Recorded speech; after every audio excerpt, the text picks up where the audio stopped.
Hey, hi, and hello, welcome to the video. My name is Calista. This is my booktube account, Calista on the Books, where I mostly talk about books. It's one of the biggest things I do in life is reading. It's one of the only things I do in life currently, is reading books. And I share my love of books here, so keep your eyes out for reading vlogs, wrap-ups, TBRs, fun challenges. It's all gonna be here, so stick around. It's the time again of the month to be talking about what I read in the last month. So here are the books that I read in July. As I'm filming this is the 40th of July, so I actually would have had 2 days to read. But I can tell that I'm a little bit out right now, and I usually spend the last 2 days of the month just doing completely nothing or reading at a slower pace than normally. So I don't think I will be finishing a book this right now in these 2 days. I did start The Ocean Would Pay Me Blue today, so it will be like my book to read if I am in the mood to read, but I think I'm just gonna do something else, like pick up another hobby, because it is so important to do the different stuff. So yeah, if you can hear, there is a fan going on in the back. It's warm here. The currently is like 25 degrees outside, but I live in the attic. And it's hot. It's really hot here. So bear with the sound of the fan. But nevertheless, let's get into it. I just noticed I have my piles not in order that I read them in. So we just go crisscross around the month. Deal? Deal. So the first book I have here is Hit or Miss by Elle Kelk.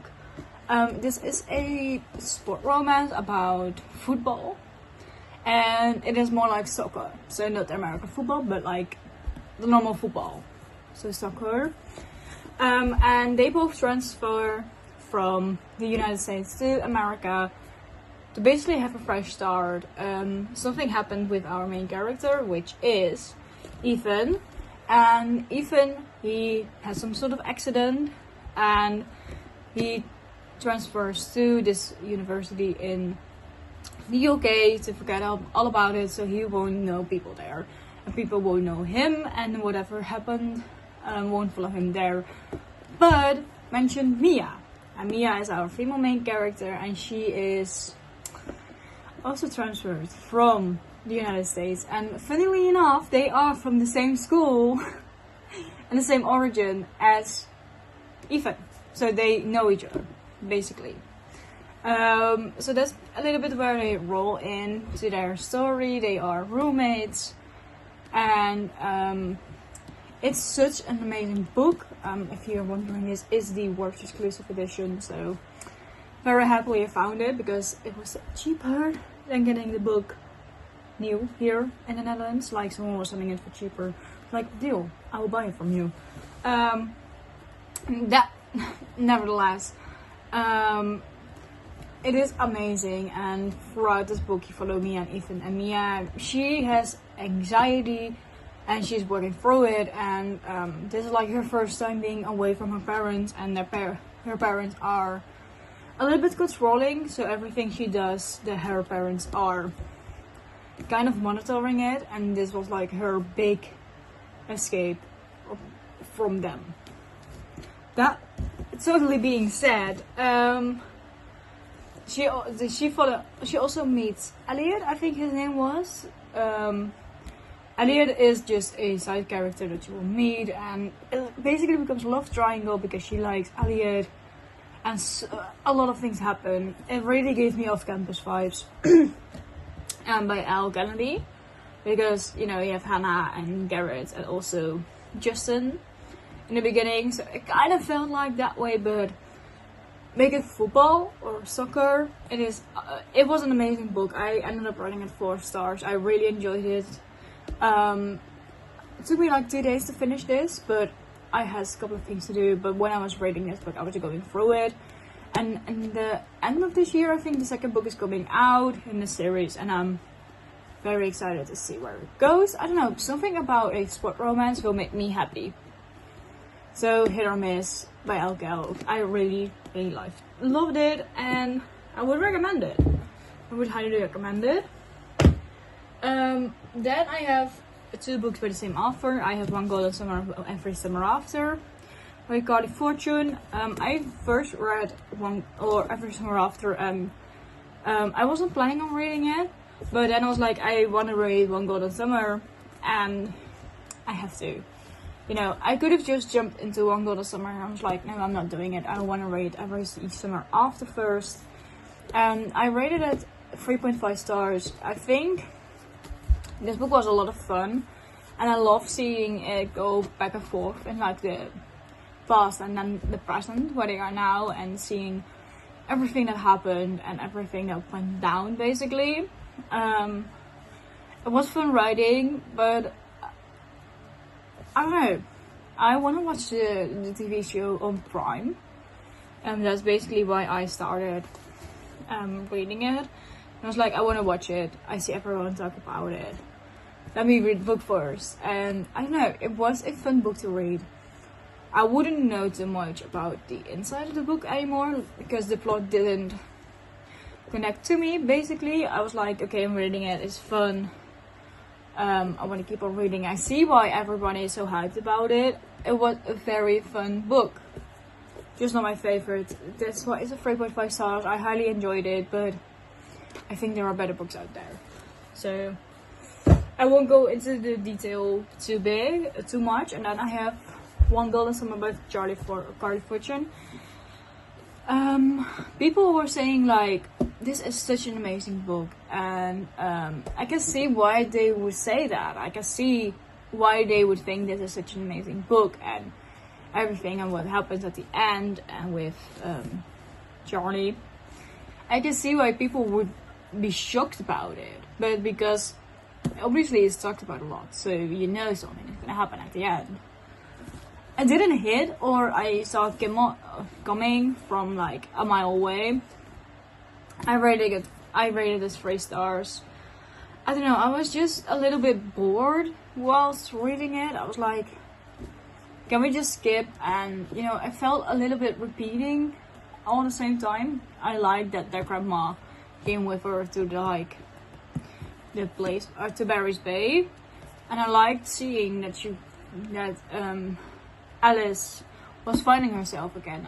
That was what I really liked about it. Like, she was getting back into who she wanted to be. But I think I don't know, I didn't resonate with these characters. I don't felt the same connection as with Gary's other books the book we talked about, so I ended up giving it 3 stars. I don't know, I think I had my expectations too high for this book, and that's why it was such a bummer when I didn't meet them. And I think that's a little bit of the downside of book talk and everything. Like, if people are rating a book, you have like expectations up here. Well, you should maybe have, but nevertheless, those were books that I wanted to read, and I did. You know, it was on my summer TBR, and now I finally read it. Then I have Loving Romeo by Laura Pavlov.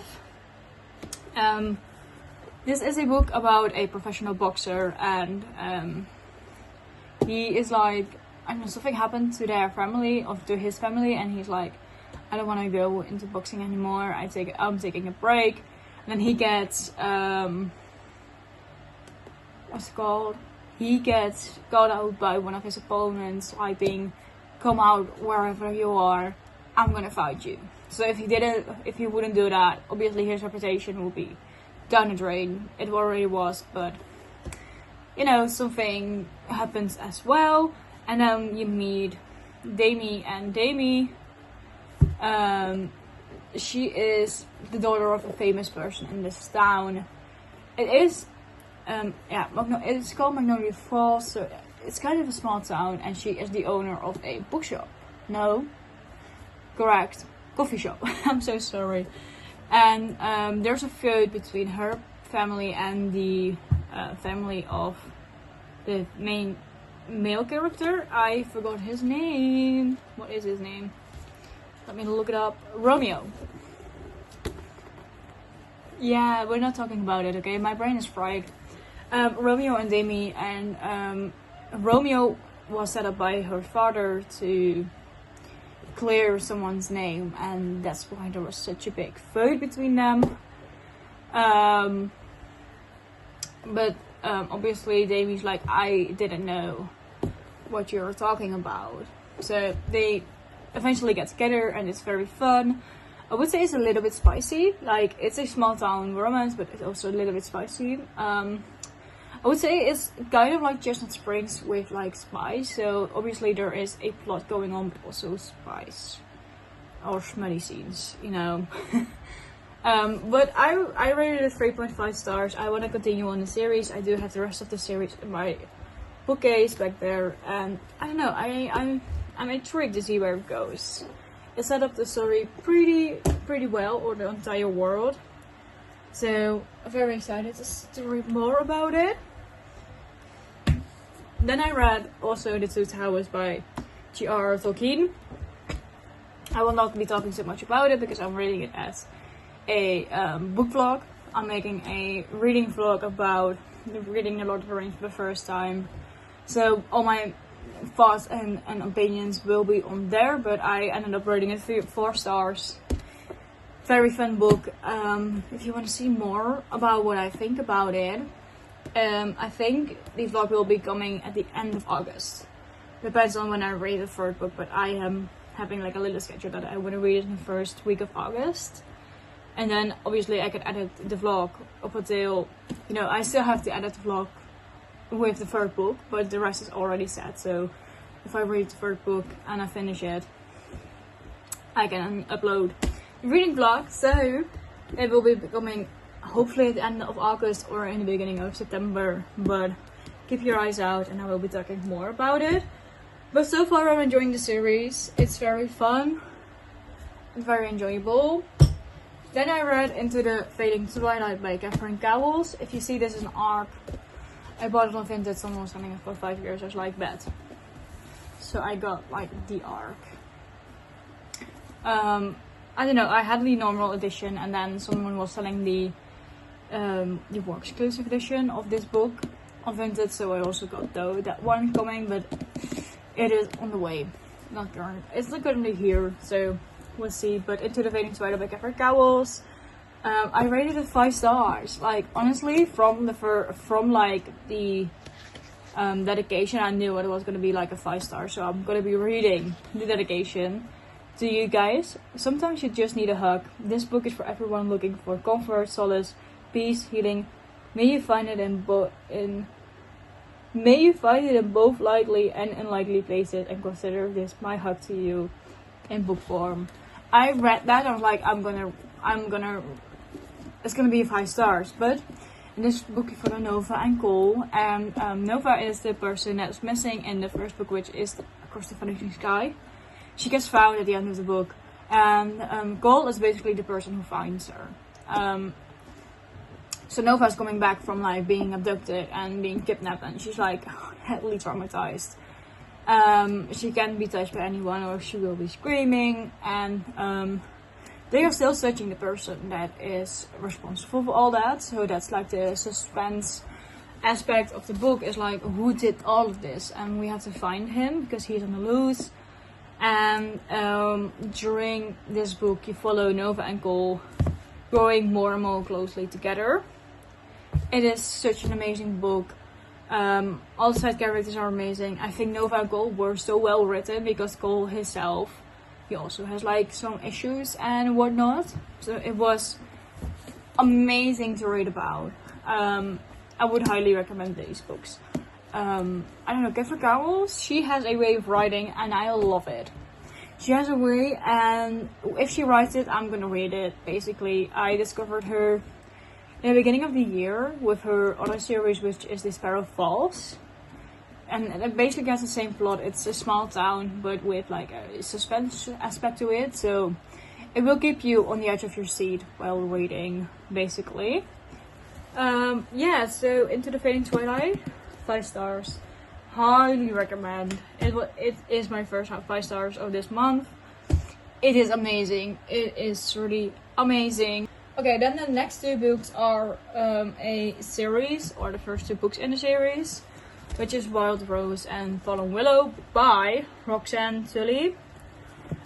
Basically, they are small town cowboy romances. Would I recommend them? I don't know. In the first book, you follow Wilder and Rose, and Rose, she goes to this small town just to get a breather because she is she's living the high life in, I think it was New York, and she's going to this small town to just take a breather and go work there as a accountancy at Wilder's farm ranch, and I don't know. They just get it off, and in the beginning you're like, oh my god, they don't like each other. Sure, because I think also Wilder is her brother's friend. Somehow it was like, we can date, we can be with each other. It was okay. I don't know, I wasn't really paying attention. I was like, I'm just gonna read it, I'm here for the vibes. But I don't know, it was a silly read in between like heavier books. So yeah, and then you have Fallen Willow, and you follow Dallas and Willow. And Dallas, in the first book, he gets to hear that he is a dad, but the mother of his child kept it a secret, and now she died tragically. And the grandparents are basically like, we need to go to the bigger city to get treatment because the grandmother is ill and needs treatment. It's very expensive. They can't take the child with them, so like, here you go, this is your child, deal with it basically. And Willow, she came out from an ugly divorce, and her ex-husband or ex-boyfriend, she was a bit abusive, and I don't know what the correct word for it, but they set up a marriage of convenience, and because Dallas needs a stable house and or stable household to prove that he can be taking care of a little girl he needs, is his child or his daughter. And throughout the book, it is a red line that the grandfather does want to get the child back, because he's like, you're not capable of caring for her, and they need to do like all of that to prove other people that they are married and whatnot. But Willow also has her own reasons to get married, so it's also a little bit feel like, why would you agree so easily to be married? But I think the ending was a little bit ruffled, and just, I don't know, if some things would have taken out and the ending was a bit more well done, it would have been such a nice book. But because it was a bit ruffled, I don't know. It wasn't it. I don't know. It felt like very fastly written. I have the last stack, and then after the stack we'll be talking about the books I read digitally, so I didn't have on my shelves. So then I read also Tempting Venom by Rena Kent, which is a newer release from her, or her newest release.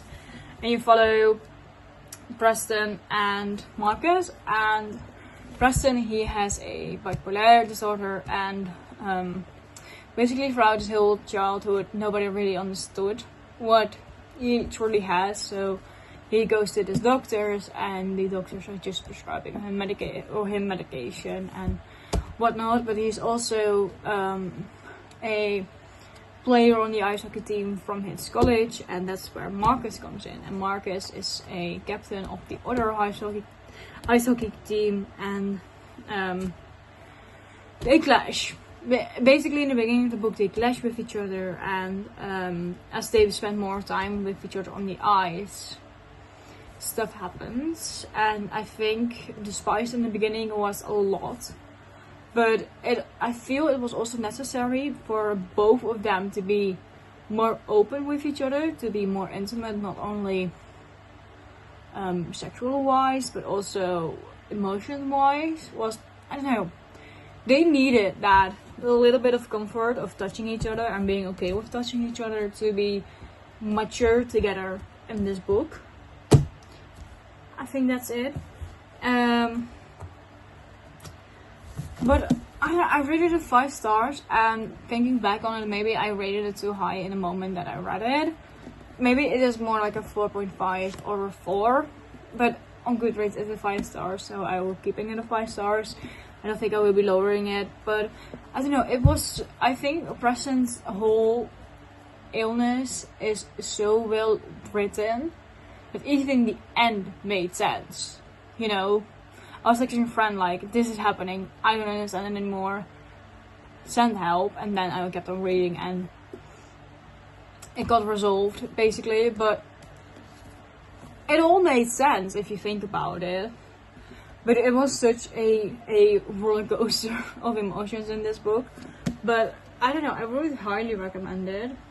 I was looking out for it to read or for coming out, because in the Sweet Venom, which is the second part of this trilogy, you see them becoming closer, also foreshadowing for their story. So that's pretty fun. Then for the switch up, I read A Thriller by Frida McFadden, which is Dear Debbie. I rated it 3 stars.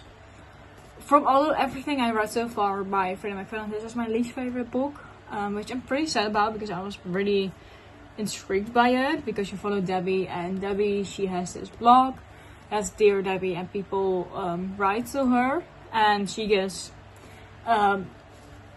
like advice and what to do with their husbands, and it is a whole lot of mess actually, and something happens in her own household. Her daughter is distant, and she has a boyfriend who is a wrong boyfriend, and all things are happening. And in the beginning I was like, okay, fun, let's see where it goes, and then it kept on going and kept on going. I was like, okay, where is it going?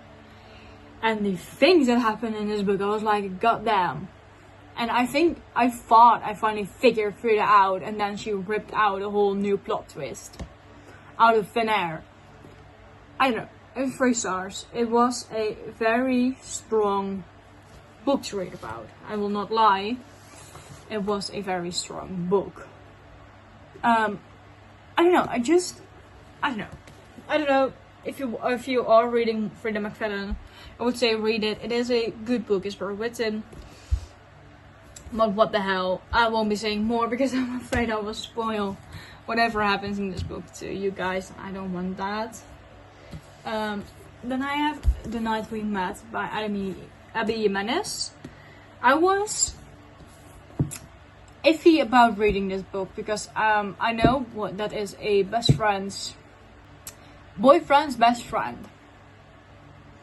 And then I can hear you think, what's going on there? But basically the boyfriend has depression, and he's on these meds, or supposedly be on these meds to help him out. And he has a drinking problem because of the depression. And that's where Chris, the best friend, comes in. He's like, you can't be doing this to her. You need to be there for her. Her mom is also pretty ill. You want to be a boyfriend, get yourself together and do it. But you follow Larissa, and Larissa is our female main character. She has a peanut allergy, or a nut allergy. Like basically all nuts she can't be in the same room with, or she will get like a allergic reaction to it.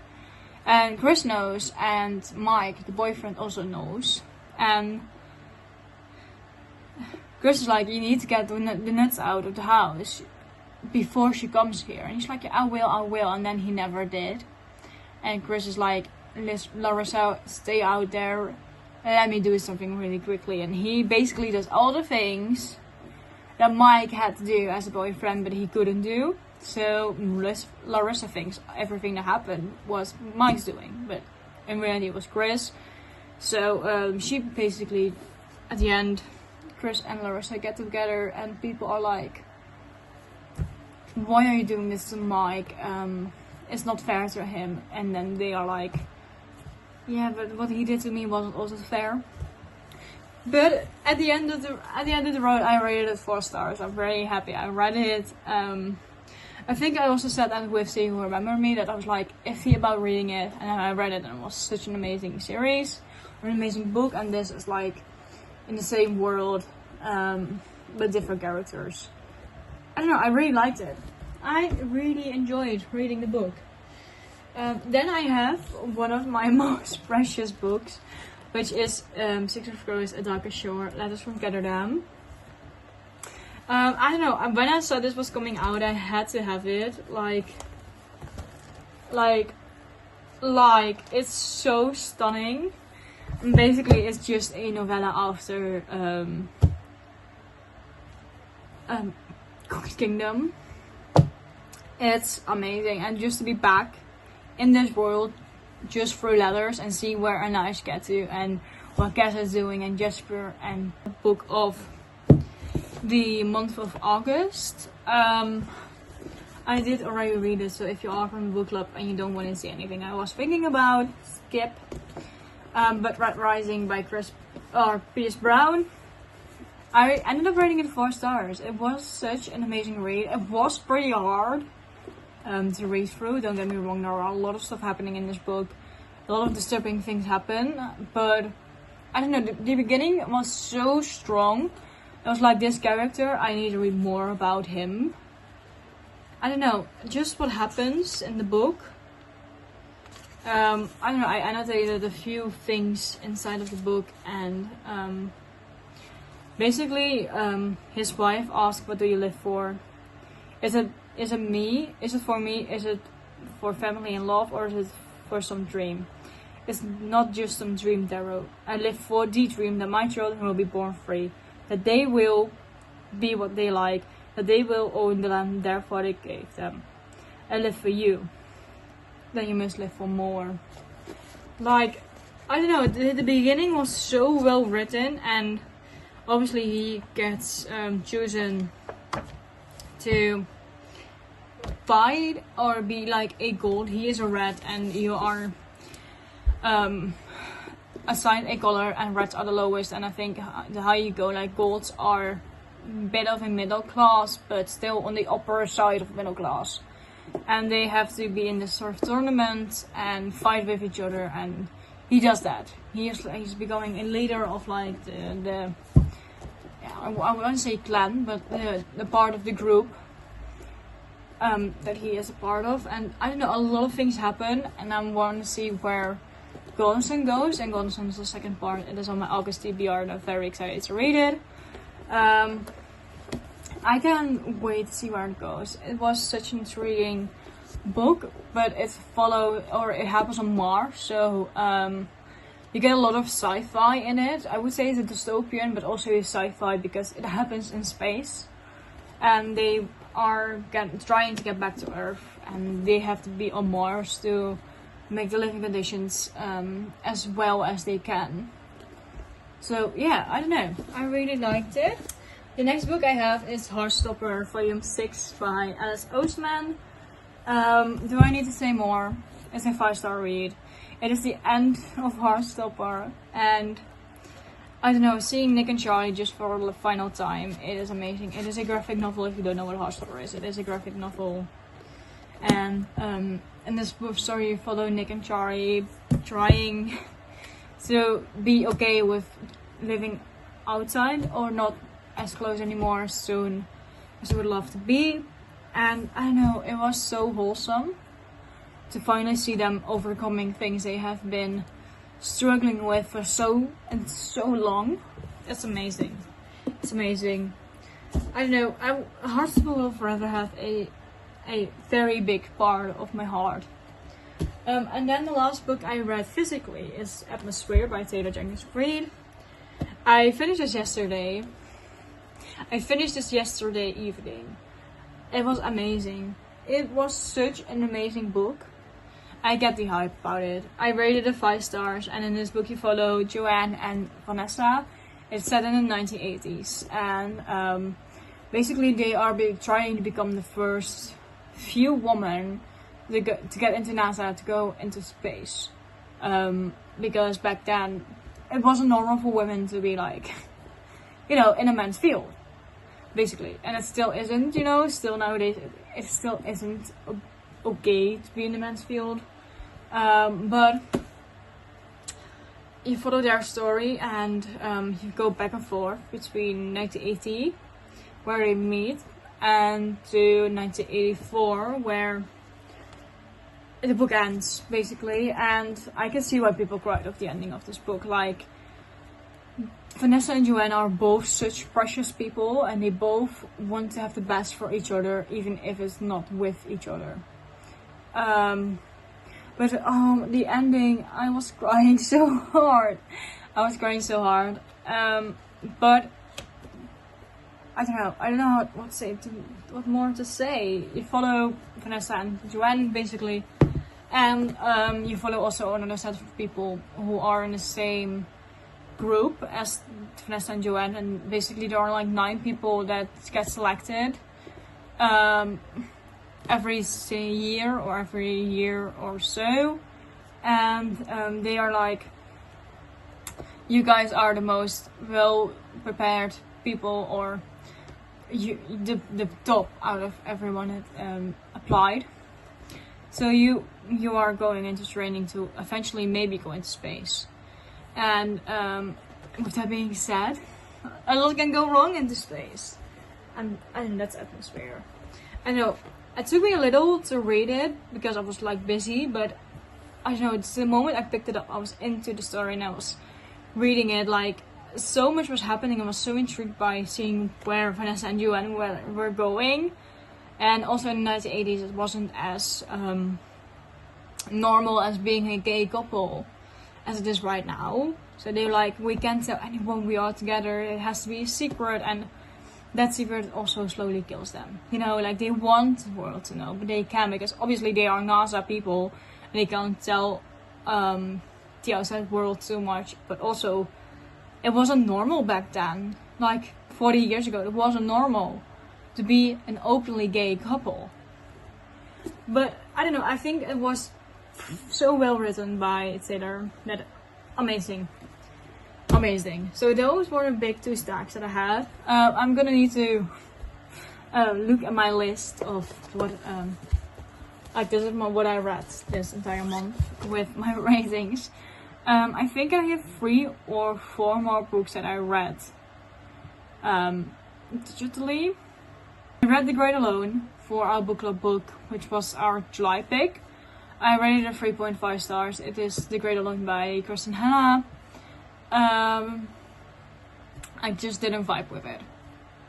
I know it is a 3.5 stars because it was enjoyable when I was reading it. I was like reading it, but it took so long for that story to finally roll to where it was going. And because the beginning took so long, the ending was feeling like pretty cut off. Like, oh, I have to fit this and this and this into it, but I have like 30 pages left. So it felt a little bit ruffled for the end, which I didn't like. I was like, it could have been a 4 stars, but the ending ruined it for me personally. So that's all I'm gonna say about The Great Alone. Then I have Close to You by Nissa Renzo, and she is she's recently a published author, but I discovered Close to You when it was still an indie book, but I haven't had the time to pick it up. But you follow Mello and Ashby, and Mello, she is a foster child, as is Ashby, and they are in the same foster family. And Mello, she can't speak, so she signs everything she wants to say.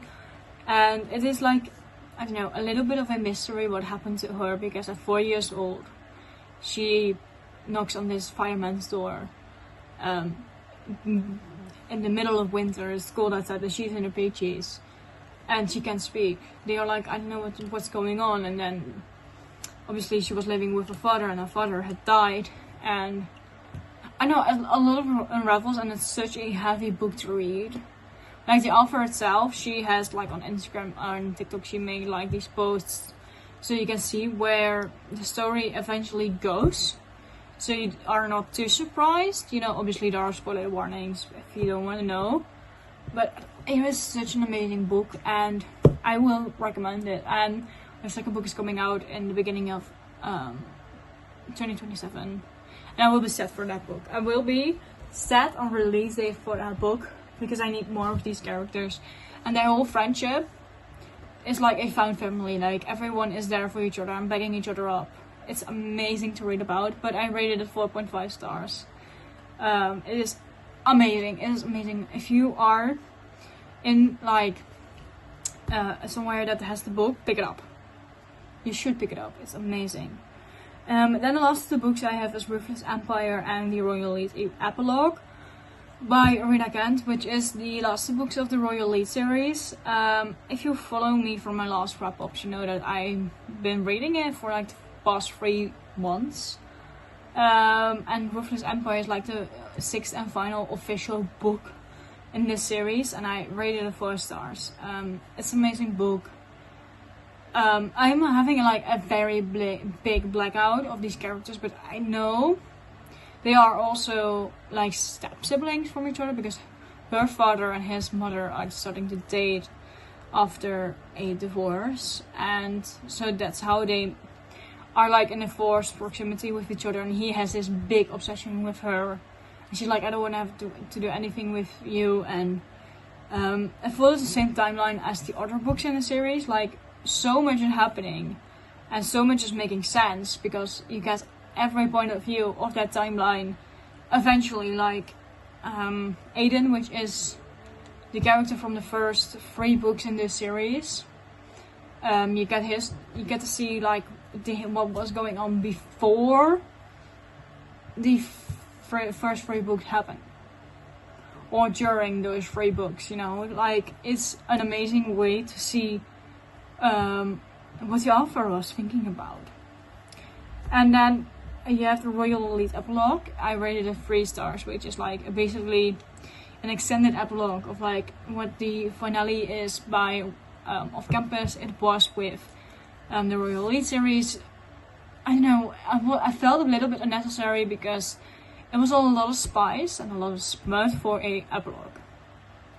You know, obviously something was happening like marriage and children and whatever, but also I think the first 50% was them just having sex. I was like, I could have read the books again if I wanted to see that. I wanted to see more of these characters and more, you know, for a setup of like the Legacy of God series, because that's like the second part in this universe. You know, the Royal Elite is about the parents of the Legacy of God series people. I don't know, I wanted to see more of an epilogue, but I'm gonna keep on ranting on my own free time about the ending of the Royal Elite series. I do think I prefer the Legacy of Gods over the Royal Elite, but that's just, I don't know, Legacy of Gods is what I read first, so we'll see. But this is the end of the video. I want to say thank you for watching. It was such a long one, but I hope you enjoyed. And I have all the book socials, so if you wanna follow me on there, they will be on screen or linked down below. And if you want to be a part of this channel, please subscribe. It would mean a lot. Please leave a like, and I will see you in the next video. Goodbye.